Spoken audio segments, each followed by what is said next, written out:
आजकालची आपली धावपळीची लाईफस्टाईल आणि खाण्यापिण्याच्या बदललेल्या सवयी यामुळे अनेकदा शरीरात उष्णता वाढते किंवा ॲसिडिटीचा त्रास सुरू होतो. पण यावर एक अगदी सोपा, घरगुती आणि जबरदस्त आयुर्वेदिक उपाय आहे, जो आपल्या स्वयंपाकघरातच दडलेला आहे. आज आपण याच उपायाबद्दल बोलणार आहोत, तो म्हणजे धण्याच्या पाण्याचे फायदे.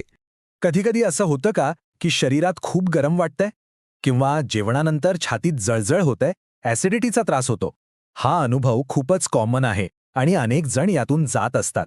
आणि तुम्हाला वाटेल ही खूपच सामान्य गोष्ट आहे, पण आकडेवारी जरा वेगळं सांगते.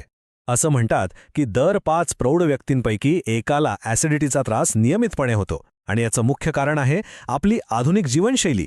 बरं, या छोट्या वाटणाऱ्या लक्षणांकडे जर आपण दुर्लक्ष केलं तर पुढे जाऊन ते महागात पडू शकतं. पण एक चांगली गोष्ट आहे, या आजच्या काळातल्या त्रासांवर आपल्याकडे एक खूप जुना, प्राचीन आणि प्रभावी उपाय आहे, जो आपल्या स्वयंपाकघरातच उपलब्ध आहे. आणि तो उपाय आहे धण्याचं पाणी. हो, तेच धने जे आपण रोजच्या जेवणात वापरतो. हे एक पारंपरिक आयुर्वेदिक पेय आहे. याचं मुख्य काम काय, तर शरीराला थंडावा देणं, ॲसिडिटी शांत करणं आणि आपली पचनक्रिया सुधारणं. सोप्या भाषेत सांगायचं तर हे शरीराचं नैसर्गिक संतुलन परत आणायला मदत करतं. मग हे साधंसं दिसणारं धण्याचं पाणी असं नेमकं काय करतं?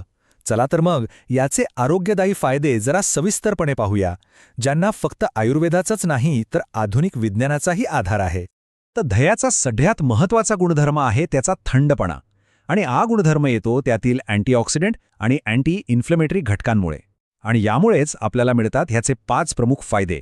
पहिला आणि सगळ्यात महत्त्वाचा फायदा, हे पेय शरीरातली अतिरिक्त उष्णता म्हणजे एक्स्ट्रा हीट कमी करतं आणि ॲसिडिटीला शांत करतं. आयुर्वेदानुसार हे पित्त दोष संतुलित करतं. यामुळे होतं काय की छातीतली जळजळ आणि डोळ्यांची आग होणं यासारखे त्रास कमी होतात. दुसरा फायदा आहे पचनसंस्थेशी संबंधित. अनेकांना पोट फुगल्यासारखं वाटतं किंवा अपचनाचा त्रास असतो. एवढंच नाही तर मूळव्याध्यासारख्या समस्यांमध्येही धण्याचं पाणी खूप उपयुक्त ठरू शकतं. थोडक्यात हे आपलं डायजेशन सुधारतं.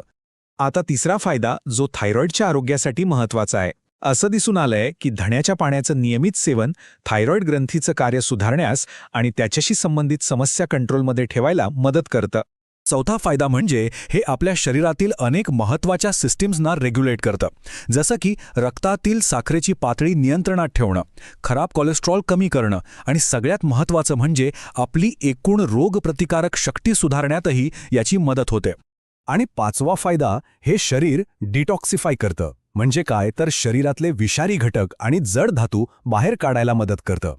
इतकंच नाही तर ज्यांना खूप जास्त तहान लागते ती नियंत्रित करण्यासाठी हे पाणी खूप उपयुक्त आहे. वा, फायदे तर खूपच आहेत. पण मग आता प्रश्न येतो की हे पाणी बनवायचं कसं?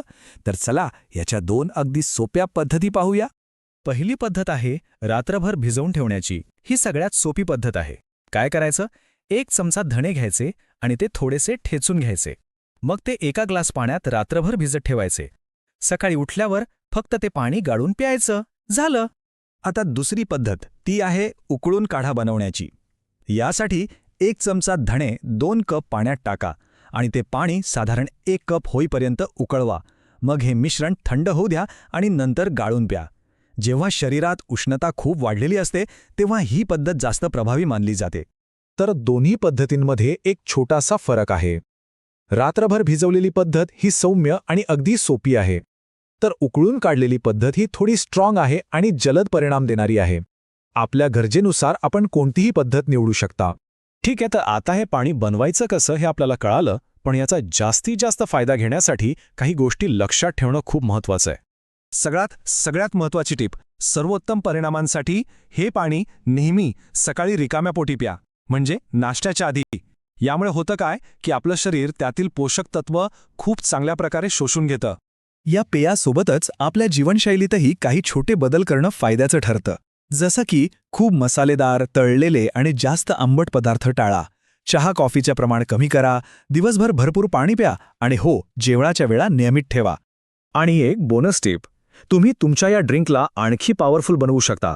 कसं, तर रात्रभर भिजवलेल्या धण्याच्या पाण्यात काही ताजी पुदिन्याची पानं टाका किंवा थोडी बडीशेप, अगदी लिंबाचे काही थेंब पिळले तरी चालतील. यामुळे त्याचा थंडावा आणि पाचक गुणधर्म आणखी वाढतात. तर या सगळ्या माहितीमधून आपण काय शिकलो? चला या सगळ्याला एकत्र जोडून अंतिम टप्प्यात यावर एक नजर टाकूया. यातून एकच गोष्ट पुन्हा एकदा सिद्ध होते की अनेकदा सगळ्यात प्रभावी उपाय हे अगदी साधे आणि सोपे असतात. धन्याच्या पाण्यासारख्या नैसर्गिक सवयी आपल्याला निरोगी राहण्यासाठी आणि शरीराचं संतुलन राखण्यासाठी खूप मदत करतात. म्हणून आज एक प्रश्न स्वतःला विचारा. आपलं शरीर आपल्याला काय सांगत आहे? आपलं शरीर आपल्याला सतत काही ना काही संकेत देत असतं. त्या संकेतांकडे लक्ष द्या आणि प्रत्येक ऋतूनुसार आपल्या शरीराला आवश्यक असलेली काळजी नक्की घ्या.